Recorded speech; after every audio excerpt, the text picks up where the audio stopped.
So the Sixers beat the Raptors in Game 2, 112-96.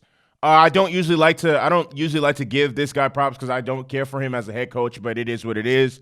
Congratulations to Doc Rivers. He now is fourth in all-time wins for a coach in the playoffs, behind Phil Jackson, Pat Riley, and Greg Popovich with 100. So salute to him, shout out to him, and in a fitting fashion, his team went out and dominated a lesser opposition. I'm gonna try and put this in the most simple terms possible. The Raptors just have no answer for Joel Embiid whatsoever. Like, no answer what. So I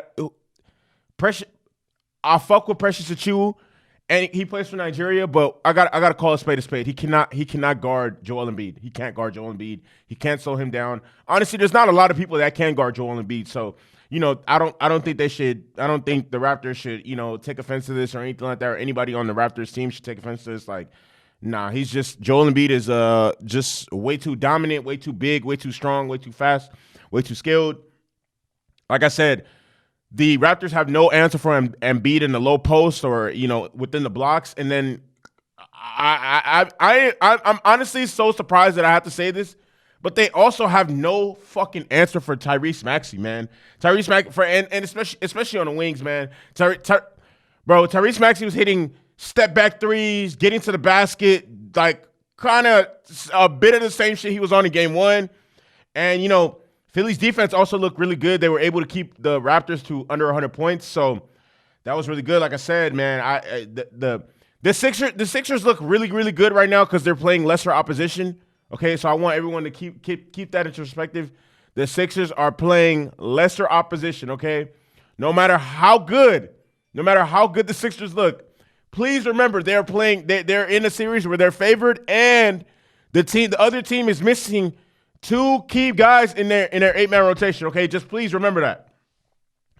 Joel Embiid had 31 points and 11 assists, and he set the pace and he set the tone for the Sixers. In the first quarter, he had 19 points. He got to the foul line whenever the fuck he wanted, like literally whenever the fuck he wanted. It seemed like every time he was attempting a basket, he was getting a foul call. Like I said, Tyrese Maxey did it again.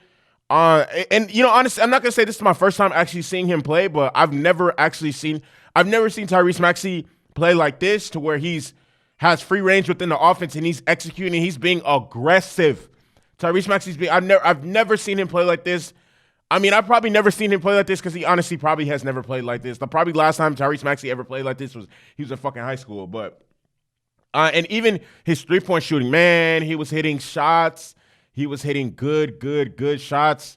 And honestly, I have to give credit to where credit is due. But also I gotta keep saying this, man, and I'm gonna keep preaching this because I just honestly feel like we're seeing the best basketball that Philly will play.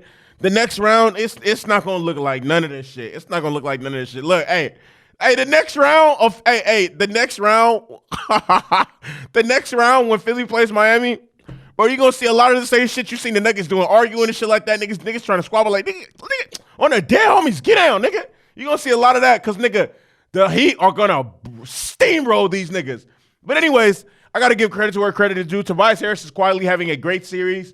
He poured in another 20 points, had over 20 points in both games. This game, he had 20 and 10. And this game, he shot 7 for 11 from the field and 3 of 3 from behind the arc. So, 100% for the 3. Very, very efficient. James Harden did not have the best night. 14 points, 6 rebounds, and 6 assists. He shot 3 of 9 from the field. Once again, I want to see James Harden actually play more aggressive, play more efficient, and really get the ball rolling with this. Because, Game 1, he had 22 points, but he was like 6 of 17 or something along those lines. He had 22 points, but he also had 14 rebounds. I mean, he was low in points yesterday's game, and also low in assists. So definitely want to see that improve. Okay, the Raptors. Okay, I guess the only thing the Raptors can hang their head on is they know for a fact they're not at full strength. So it's going to be like very, very hard for them to win this series. It was going to be hard for them to win the series even if they were at full strength, because considering that they have no answer for Joe. No, look, they have They can't have no answer for multiple players. Okay, they have no answer for Joel Embiid, right? That's one. Okay. Majority of times when you go into a playoff series, you're gonna have no answer for one specific player. He's just gonna get his, he's gonna get off, he's gonna do what he does. You can't have all these niggas running buck wild on offense and just getting whatever the fuck they want. Tobias Harris is doing what he wants. Tyrese Maxey is doing what he wants. James Harden, he didn't do it yesterday, but he can do whatever he wants on the court. Like it's looking really bad for the Sixers at this point. But what makes it even worse is you have niggas like Gary Trent Jr. who have 0 points. Listen to this. Gary Trent Jr. had 0 points.